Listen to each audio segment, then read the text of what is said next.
আসসালামু আলাইকুম। সাধারণ গণিতের এমসিকিউ সিরিজে তোমাদের সকলকে স্বাগত।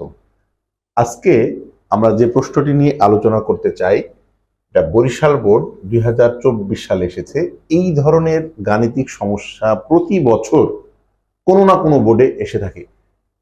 এই ধরনের প্রশ্ন তাহলে আমরা কিভাবে সমাধান করব? দেখো, সাধারণত এইখানে যে মানটা দেওয়া থাকে, এই মানটা এখানে সূত্রের প্রয়োগ করলেই এইখানকার মানটা বের হয়।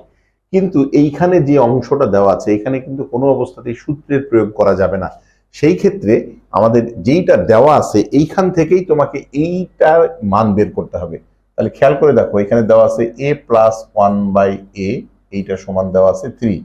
এখন এইটাকে যদি আমরা লসাগু করি তাহলে কত আসবে? এ যদি লসাগু করি তাহলে এখানে হবে a² + 1 = 3। এখন যদি এটাকে আমরা আর গুণন করি তাহলে কত আসবে?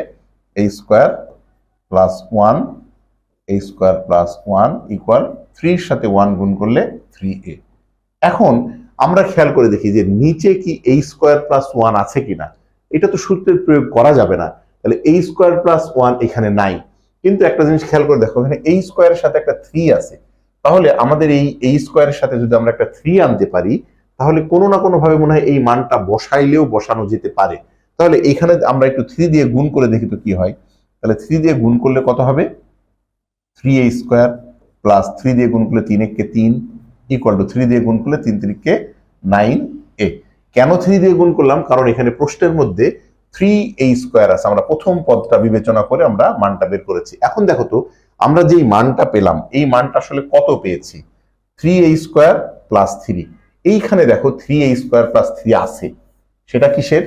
এই যে 3a² + 3, এইটার মানই কিন্তু মূলত আমাদের 9a। এখন এইখানে যদি আমরা মানটা বসাই দিই তাহলে কত হবে দেখো তো? 2a / যে রাশিটা আছে কত? 3a²। আমরা একটু সাজাই লিখি, 3টা যদি আমরা একটু আগে লিখি তাহলে কত? +3, তারপর হচ্ছে -2a। আমরা প্রদত্ত রাশি যেটা সেটাকে একটু সাজিয়ে লিখলাম। তাহলে উপরে হচ্ছে 2a, আর এইখানে দেখো আমরা এই যে 3a² + 3, 3a² + 3, এটার মান কত পেয়েছি? 9a। তাহলে এখানে হবে 9a, আর এখানে আছে -2a। তাহলে দেখো তো, 9a থেকে 2a বাদ দিলে কত হবে? উপরে হবে 2a, নিচে হবে 7a। এখানে a আর a কাটাকাটি যায়, তাহলে আমাদের থাকতেছে উপরে 2, নিচে 7।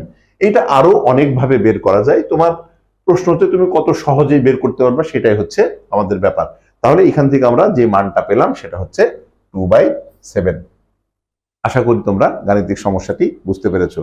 যদি ভিডিওটি ভালো লেগে থাকে তাহলে অবশ্যই আমাদের ইউটিউব চ্যানেল প্রজন্ম পাঠশালা এবং ফেসবুক পেজের সাথে যুক্ত থাকবে। আল্লাহ হাফেজ।